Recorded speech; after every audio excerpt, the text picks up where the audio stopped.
कॅमेरावाल्याने विनंती करेन, आपण कॅमेरा सेट करून थोडं खालती बसलं तर चांगलं होईल.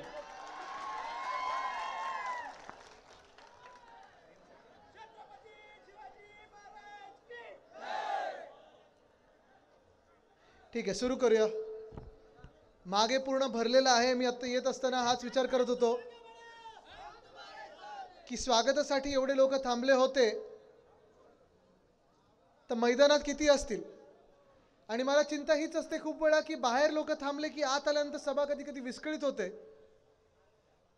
पण एक मी पाहिलंय की मागच्या वेळी पण मला वाटतं 2022 मध्ये आलो, मग 23 मध्ये पण आलो, आणि ताई जेव्हा जेव्हा मी आलेलो आहे इथे लोक आशीर्वाद द्यायला वाढतच चाललेले आहेत, त्यांचं प्रेम द्यायला वाढत चाललेले आहेत.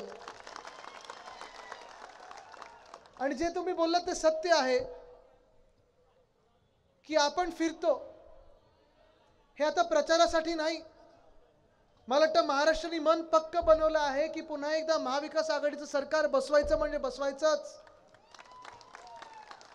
पण आपण महाराष्ट्रात एवढ्यासाठीच फिरत आहे की आपल्याला स्वतःला एक आत्मविश्वास वाढायला, लोकांच्याकडून ऊर्जा घ्यायला, त्यांचे आशीर्वाद घ्यायला, त्यांचं प्रेम घ्यायला. कारण जे आपण काम करायला निघालेलो आहे ते फार मोठं आहे.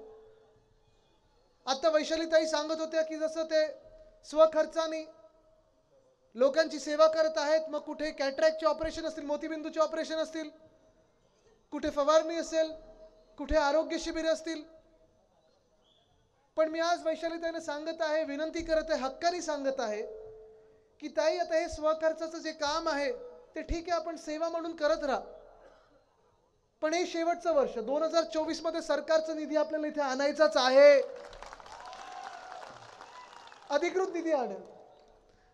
आणि वातावरण तसं बनत चाललंय. मला माहिती आहे, जेव्हा जेव्हा मी ह्या मतदारसंघात येतो नुसतं ताईंचं नाव माझ्या कानावर येतं आणि सांगतात ताईंना आता विधान भवनात पाठवायचं आहे. पक्क आहे, बरोबर ना? आपण ठरवलं ना सगळ्यांनी. कारण हे काय आम्ही सगळे म्हणजे ताई असतील, मी आहे, आम्ही सगळेच शिवसेना उद्धव बाळासाहेब ठाकरे पक्ष म्हणून, लोकांचे प्रतिनिधी म्हणून. इथे माझ्यासोबत राजपूत साहेब आहेत कन्नडचे, ते देखील. आम्ही काही मजा मस्ती म्हणून, स्वार्थ म्हणून राजकारण करत नाही आहोत. आजची जी परिस्थिती संपूर्ण महाराष्ट्रामध्ये असेल, देशामध्ये असेल, ही विचित्र परिस्थिती बनत चाललेली आहे. आणि ही परिस्थिती किती वाढणार हा विचार आमच्या मनात आहे. कारण ही जर परिस्थिती वाढली तर देशावर खूप मोठं संकट येऊ शकतं. आज आपण जर पाहिलं तर काश्मीर ते कन्याकुमारी, महाराष्ट्र ते बंगाल, संपूर्ण महाराष्ट्र, संपूर्ण देश अस्थिरता पाहत आहे. खास करून जिथे जिथे भाजपची राज्य आहेत किंवा भाजप प्रणित राज्य आहेत तिथे अस्थिरता ही खूप मोठ्या प्रमाणात दिसायला लागलेली आपल्याला. लडाखमध्ये मला माहिती नाही आपण किती इथे लोकांनी पाहिलं असेल, किती मीडियावाल्यांनी दाखवलं असेल. लडाखमध्ये देखील 30-40 हजार लोक रस्त्यावर उतरली होती मागच्या आठवड्यात, आंदोलन करत होती, मोर्चा काढत होती.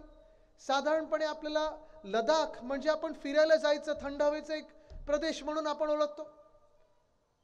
बौद्ध धर्म तिथे, त्याचा प्रचार प्रसार मोठ्या ह्याच्यात होत असतो, ते आपण ओळखतो. लडाख आपल्याला जास्ती करून आठवतं जेव्हा 370 कलम काढलं होतं आणि आपण पण त्याला पाठिंबा दिला होता केंद्र सरकारला की 370 कलम काढलंच पाहिजे. ते काढल्यानंतर आपण देखील तो क्षण साजरा केला. पण तेव्हा जम्मू काश्मीर आणि लडाखची विभागणी केली होती आणि लडाखला केंद्रशासित राज्य म्हणून घोषित केलं होतं. त्यानंतर गेले 5-6 वर्ष आपण पाहतोय काश्मीरी पंडित काही काश्मीरमध्ये जाऊ शकले नाही आहेत. लडाखमध्ये जे केंद्रशासित राज्य झालेलं आहे तिकडची देखील लोक आता रस्त्यावर आलेली आहेत की आम्हाला मुख्यमंत्री आमच्या हक्काचा पाहिजे, आमची विधानसभा आम्हाला हक्काची पाहिजे, विधान भवन आमचं पाहिजे, केंद्राचं आमच्याकडे लक्ष नाही आहे, केंद्रशासित आता करू नका, ठेवू नका. कारण केंद्राकडून जे आम्हाला मिळालं पाहिजे होतं ते अजून मिळालेलं नाही आहे. हे दुर्दैव त्या लडाखचं आहे आणि तिकडच्या स्थानिक नागरिकांचं आहे. दिल्लीच्या आसपास जर इथे शेतकरी बांधव आले असतील तर जरा हात वरती करून दाखवा मला कोण कोण शेतकरी आहेत तिथे. सगळ्यात 100% शेतकरी आहेत. दिल्लीच्या आसपास आज जे चित्र दिसत आहे आपल्याला ते चित्र एवढं भयानक आहे, एवढं खराब परिस्थिती झालेली आहे. कारण आपण पाहताय मोठे खिळे हे रस्त्यात ठोकलेले आहेत, वायरी टाकलेल्या आहेत, सिमेंटचे ब्लॉक हे मोठे मोठे रस्त्यात टाकलेले आहेत, रस्ते खोदून ठेवलेले आहेत. का तर चीन येणार म्हणून नाही, पाकिस्तान येणार म्हणून नाही, तर शेतकऱ्यांचा मोर्चा हा दिल्लीकडे निघालेला आहे. शेतकऱ्यांना अडवण्यासाठी हे दिल्लीच्या आसपास केंद्र सरकारने हे मोठे रोडब्लॉक तयार केलेले आहेत. जणू काही त्यांना शेतकऱ्यांचा चेहरा आता बघायचाच नाहीये. जणू काही शेतकरी अतिरेकी आहेत, जणू काही शेतकरी चीनमधून सैन्य येते अशी त्यांना वागणूक मिळत आहे. पण आज परिस्थिती ही आहे की जेव्हा शेतकरी 1.5 वर्षापूर्वी तिथे 6 महिने तळ ठोकून बसले होते, आपण पाहिलं होतं शेतकऱ्यांचे हाल झाले होते, तेव्हा पण लाठीचार्ज झाला होता. लखीमपूर खेरीमध्ये एका आमदाराच्या मुलाने तर गाडी घेऊन उडवलं होतं काही शेतकऱ्यांना, पण त्यांना तर न्याय मिळालाच नाही. तेव्हा जी आश्वासनं दिली होती, एक सुद्धा आश्वासन पूर्ण झालेलं नाहीये. आणि आश्वासन पूर्ण झालं नसल्यामुळे शेतकरी बोलतात की ठीक आहे, आता 10 वर्ष झाली तुमच्या सरकारची, आम्हाला तुम्ही 2014 मध्ये सांगितलं होतं की स्वामीनाथन आयोग आम्ही लागू करू. 2014 मध्ये सांगितलं होतं की प्रत्येक शेतकऱ्याचं उत्पन्न दुप्पट करून देऊ, MSP देऊ, अमुक देऊ, तमुक देऊ. आज तुम्ही मला सांगा, महाराष्ट्रातले जे तुम्ही शेतकरी बांधव आहात, तुमचं उत्पन्न दुप्पट झालं आहे? झालंय? स्वामीनाथन आयोग लागू झालेला आहे? MSPचं काय जे आहे मिळत आहे आपल्याला? कापसाला भाव आहे, कांद्याला भाव आहे. मग तुम्ही मला सांगा, हे केंद्र सरकार हे तुमचं आहे असं तुम्हाला वाटतंय का? हे राज्य सरकार जे खोके सरकार आहे हे तुमचं आहे असं वाटतंय का? तुमच्यातलं हक्काचं कोणी तिथे बसलंय असं वाटतंय का तुम्हाला? नाही वाटू शकत. कारण पंजाबमधले शेतकरी असतील, हरियाणामधले शेतकरी असतील, UP मधले शेतकरी असतील, आहेत तर शेतकरीच ना. आपल्यासारखीच ते मेहनत घेतात, आपल्यासारखंच राबतात, आपल्यासारखेच हाल होतात त्यांचे, त्रस्त आहेत, हैराण आहेत. आणि ते एवढंच सांगतायत सरकारला, केंद्र सरकारला, की आमच्या ज्या गोष्टी आहेत, आमच्या जे मनातले ते ऐका तरी, मन की बात आमची पण ऐका. पण आज केंद्र सरकारनं त्यांचं ऐकायला तयार आहे ना, त्यांना भेटायला तयार आहे ना, त्यांच्याशी बोलायला तयार आहे. दुर्भाग्य हे आहे की त्यांना रोखण्यासाठी त्यांना अतिरेक्यांसारखी वागणूक दिली जात आहे. स्वामीनाथन साहेबांना भारतरत्न दिलेला आहे आणि द्यायलाच पाहिजे, त्यांचं काम अफाट आहे, तुफान काम आहे. पण एका बाजूला मतांसाठी आपण स्वामीनाथन यांना भारतरत्न देतोय आणि ज्यांच्यासाठी त्यांनी काम केलं त्यांना आज अतिरेकी ठरवतोय. काही भाजपातले लोक सांगतात हे शेतकरी जे दिल्लीकडे मोर्चा घेऊन येत आहेत हे नक्षलवादी आहेत, अर्बन नक्षल आहेत, माओवादी आहेत. म्हणजे तुम्ही ह्याच्यातला किती दुरावा विचार करा. एका बाजूला भारतरत्न द्यायचं आणि ज्यांच्यासाठी त्यांनी काम केलेलं आहे त्यांना तुम्ही अतिरेकी ठरवायचं, नक्षलवादी ठरवायचं. हा कुठचा न्याय आहे? आज इथे जे ड्रोन फिरत आहेत, कुठे गेले ते ड्रोन? कुठे ते कोण ड्रोन वापरतो? तो आहे का ड्रोन? आत्ता फोटो काढत होते, जरा थोडं हवेत करा. तुम्हाला सांगतो हे शेतकऱ्यांना कसं रोखतायत. थोडं हवेत घ्या तो ड्रोन. ड्रोन सगळ्यांनी पाहिलं ना, आपल्या वरती फिरत होता, सगळ्यांनी पाहिलंय. आता जरा घ्या वरती, ड्रोन उडवा, हवेत घ्या. काय सरकार सारखं बंद पडलं की काय? हा, खोके वगैरे घेऊन काय चालणार नाही ड्रोन?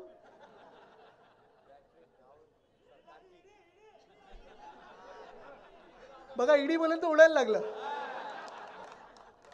बाबा भाजपात प्रवेश करू नको, ड्रोनला सांग.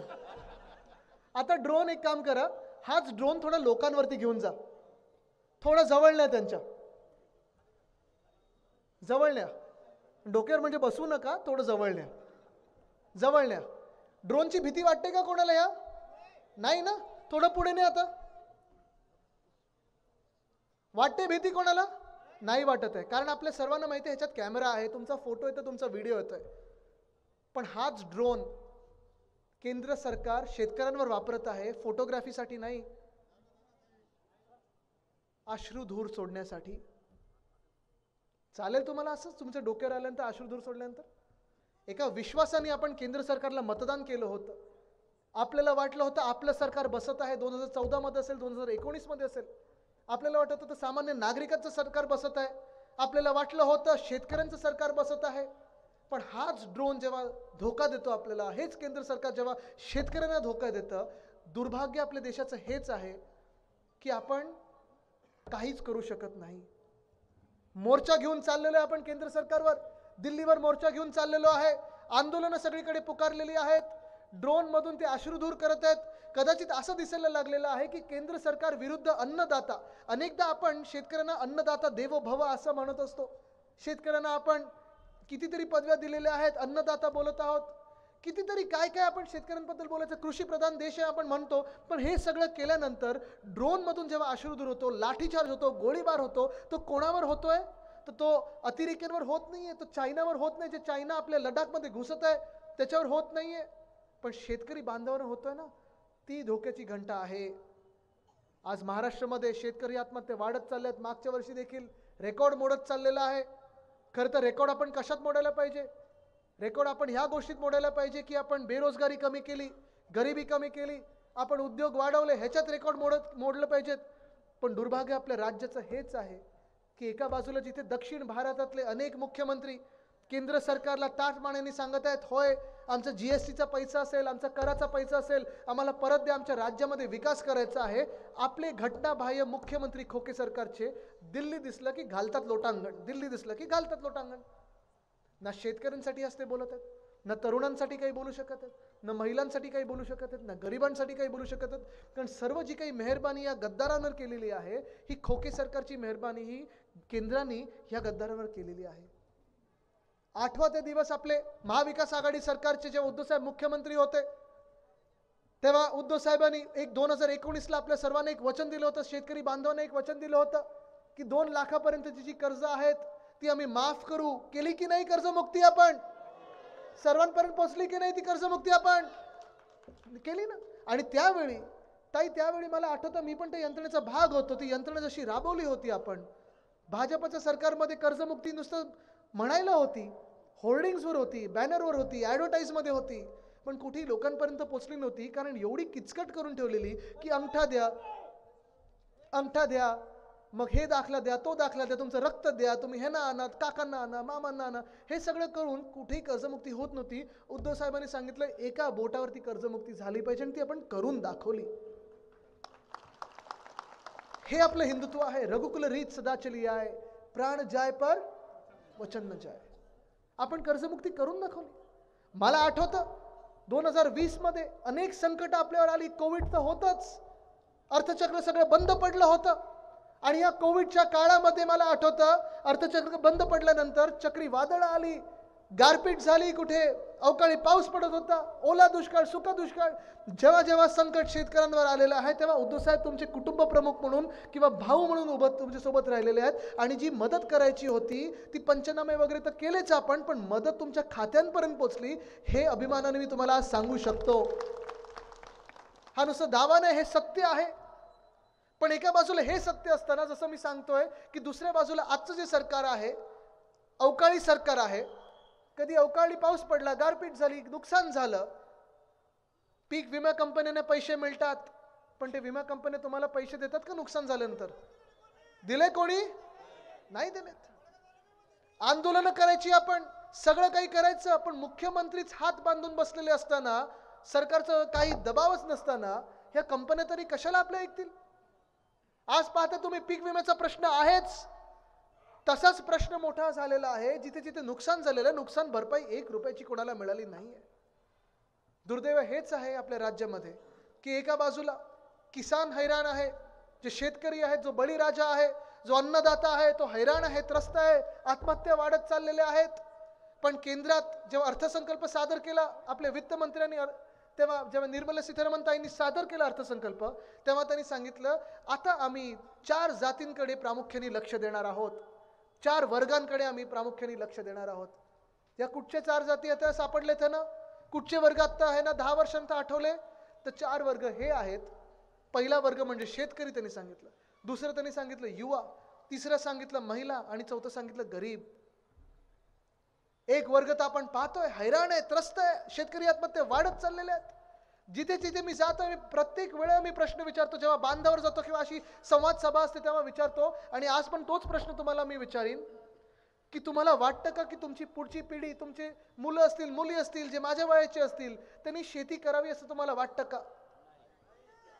वाटतं का? का नाही बोलता तुम्ही? का? कारण का नाही करायचं? कापसाला भाव नाही, अजून सोयाबीनला भाव नाही, अजून कोणी सांगू शकतं का? लग्न नाही होत,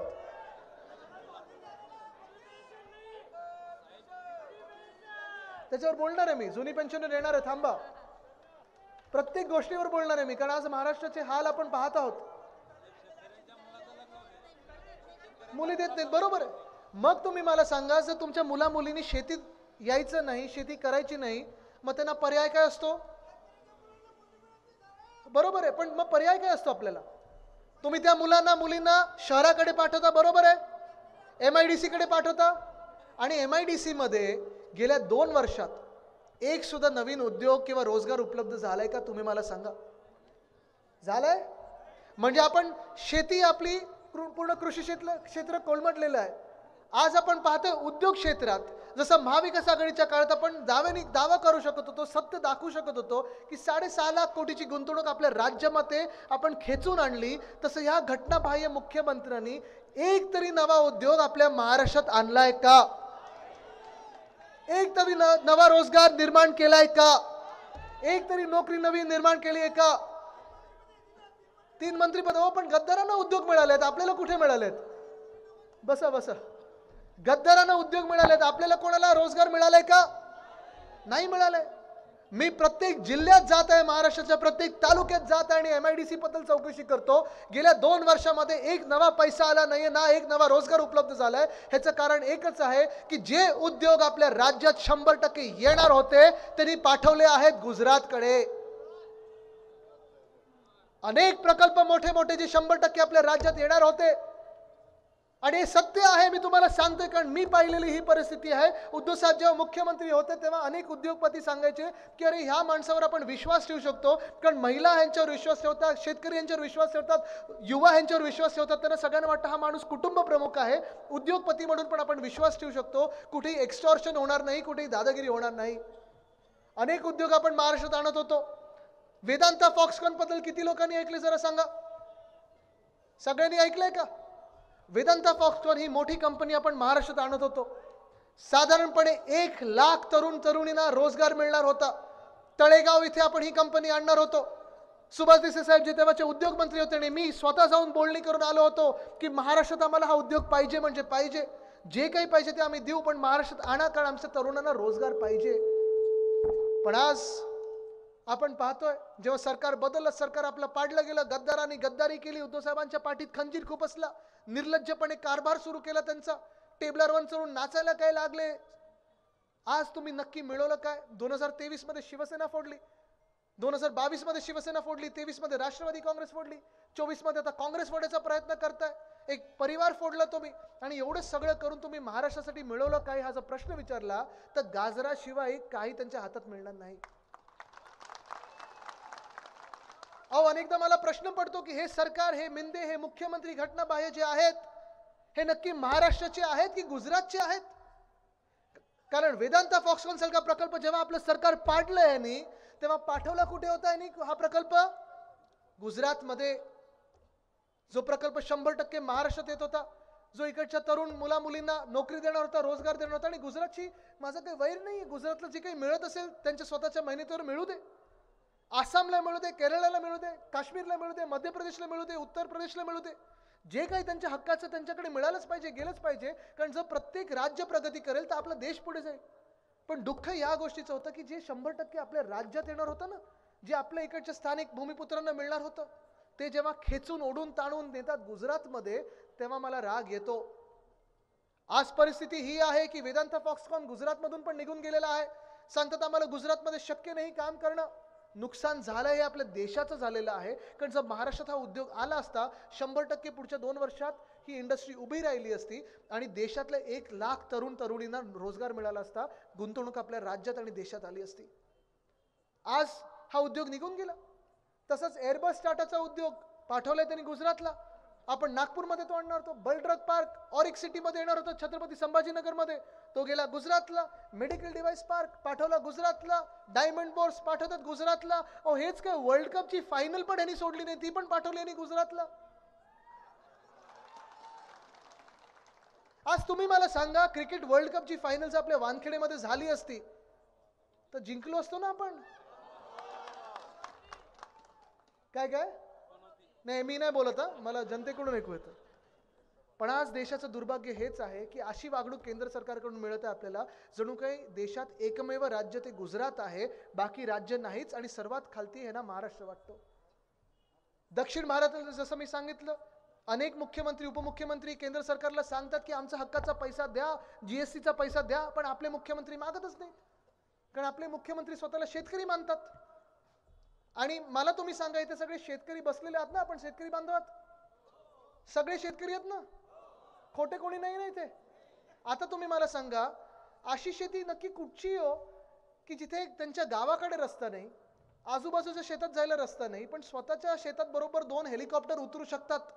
ही कुठची शेती, कुठचं पीक लावलेलं त्यांनी की एवढं उत्पन्न गेल्या 5 वर्षात वाढलं? जरा सांगा.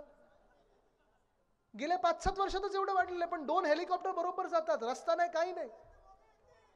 काय काय बरं, मी तुम्हाला पुढचा प्रश्न विचारतो. चला चला, तुम्हाला कदाचित हे पीक माहिती नसेल, ही भाजी कुठची ते लावतात माहिती नसेल. पुढचा प्रश्न आहे, अशी कुठची नेमकी शेती करतात ते? अमावस्येला असेल की पौर्णिमेला असेल की त्याच रात्री बरोबर शेती होते, बाकीच्या रात्री होत नाही शेती? ही लुनार शेती कुठची? मी सोलार व्हीलर बद्दल ऐकलंय हो सगळं. अच्छा, इथे पण येतात, इथे पण वाटतं शेती आहे त्यांची. पडगेला असते, पाचोऱ्याला असतात, कधी काय गावात असतात. ही नक्की कुठची शेती आहे मला जाणून घ्यायची. कारण काय, ही शेती करताना खूप सेन्सिटिव्हली करतात, ते सिक्युरिटी वगैरे घेऊन जात नाहीत. मुख्यमंत्री पण सिक्युरिटी दूर ठेवतात. हे अशी नक्की काय शेती हो की एवढी प्रगती कशी झाली? हा एक विचार करण्याचा मला वाटतं त्यांच्याकडून आपण एक सेमिनार घेऊया कधीतरी लवकरच. ते आता त्यांचं ते काही मुख्यमंत्री राहत नाहीत, त्यांच्यानंतर सेमिनार घेऊया. पण मूळ प्रश्न हा आहे की एवढं सगळं करून स्वतःसाठी कधी तुम्ही महाराष्ट्रासाठी काही जाऊन मागितलंय का? हे केंद्राकडे जाऊन तुम्ही मागितलंय का की आमचा शेतकरी हैराण आहे, त्रस्त आहे, आम्हाला मोठा पॅकेज द्या? केंद्राकडे कधी ह्या मुख्यमंत्र्यांनी मागितलंय का? ऐकलंय तुम्ही कधी? कधी तुम्ही हे ऐकलंय ह्या घटनाबाह्य मुख्यमंत्र्यांकडून, गद्दार मुख्यमंत्र्यांकडून, की आमच्या महाराष्ट्राला वेदांता फॉक्सकॉन पेक्षा मोठा प्रकल्प देणार होता, 2 वर्ष होऊन झालेत, प्रकल्प द्या? कधी ऐकलं आहे? नाही ऐकलंय. पण स्वतःसाठी मागत असतात. खुर्ची जेव्हा धोके देते तेव्हा पलटात, शेती करतात, रात्री शेती करतात. कधीही महाराष्ट्रासाठी काही चांगलं केलं नाही किंवा मागितलं आहे, असे हे घटनाबाह्य अवकाळी मुख्यमंत्री आपल्या डोक्यावर बसवलेले आहेत. पण जेव्हा आपल्याला पर्यायच राहत नाही, जेव्हा आपण पाहतो की शेती ही कोलमडलेली आहे, प्रायव्हेट इंडस्ट्रीमध्ये रोजगार मिळत नाहीये, तिसरा पर्याय आपल्या डोळ्यासमोर जो येतो आणि तरुणांसाठी येतो, जे मी सांगतोय सतत, जे अर्थमंत्री बोललेत, वित्तमंत्री केंद्रातले बोललेत, दुसरा घटक, दुसरा समाज, दुसरी जात, ते म्हणजे युवा. शेतकरी झाल्यानंतर युवा, ह्याचा समाचार घेत असताना तरुणांपुढे पर्याय तिसरा जो राहतो आपला, तो म्हणजे नोकर भरतीचा राहतो. मग तलाठी भरती असेल, पोलीस भरती असेल, MPSC एक्झाम असेल, UPSC एक्झाम असेल. शासनात आपल्याला एक रोजगार पाहिजे, नोकरी पाहिजे, म्हणून आपण मेहनत करतो, 4-5 वर्ष अभ्यास करतो. छत्रपती संभाजीनगर मधून असेल, धाराशिव मधून असतील, इथून असतील, पुण्याकडे वगैरे जाऊन आपण परीक्षा देतो. पण नेमकं होतं काय? परीक्षेच्या दिवशी पेपर फुटतो आणि जे आपलं स्वप्न असतं ते तुटतं आणि आपण आशेचे आशे राहतो, एक आशेवर पकडून राहतो की चला पुढच्या वर्षी तरी पेपर फुटणार नाही. आता तलाठी भरतीची झाली, हैराण झालो मी हे ऐकून की 200 मार्काचा पेपर, पूर्णपणे 200 मार्क, त्याच्या पुढे मार्क मिळू शकत नाहीत. मिळाले किती मार्क एका व्यक्तीला? 214. मी विचारलं त्यांना, तुम्ही काय परीक्षा EVM दाबून दिली की काय? EVMचं मशीन होतं वाटतं तुमच्या समोर. 214 मार्क मिळूच कसे शकतात? पण पेपर फुटी चालू असते, पेपर फोडत राहतात. बरं, जो पेपर फोडतो त्याला काही पकडलं जातो, तपास होतो, 3 महिन्यात बेल मिळते, तो बाहेर, परत पुढच्या वर्षी पेपर फोडायला मोकळा. मी तुम्हाला आज आदित्य रश्मी उद्धव ठाकरे म्हणून वचन देत आहे की जेव्हा आपलं 2024 मध्ये सरकार बनणार, तेव्हा देशातला सर्वात कडक कायदा आपण ह्या पेपर फोडी विरोधात करू. पेपर फोडी विरोधात करू. कारण तरुणांचं आयुष्य तुम्ही उद्ध्वस्त करत आहात, स्वप्न त्यांची चिरडून टाकत आहात. हे योग्य नाही, आम्ही आमच्या महाराष्ट्रात करू देणार नाही, आमच्या भारतात आम्ही हे करू देणार नाही. आणि हे सगळं झाल्यानंतर जेव्हा पेपर फुटी वगैरे सगळं तुम्ही हे सगळं टप्पा पार केल्यानंतर नोकरी मिळते शासनात, जेव्हा एखादं पद मिळतं, ह्या गद्दारांकडून गेल्या 2-3 वर्षांमध्ये मी पाहतोय फोन यायला सुरू झालेत. SP बनू, DSP बनू, हे बनू, ते बनू, एवढे पैसे दे, तेवढे पैसे दे. बदली पोस्टिंगसाठी पैसे घ्यायला लागलेले आहेत.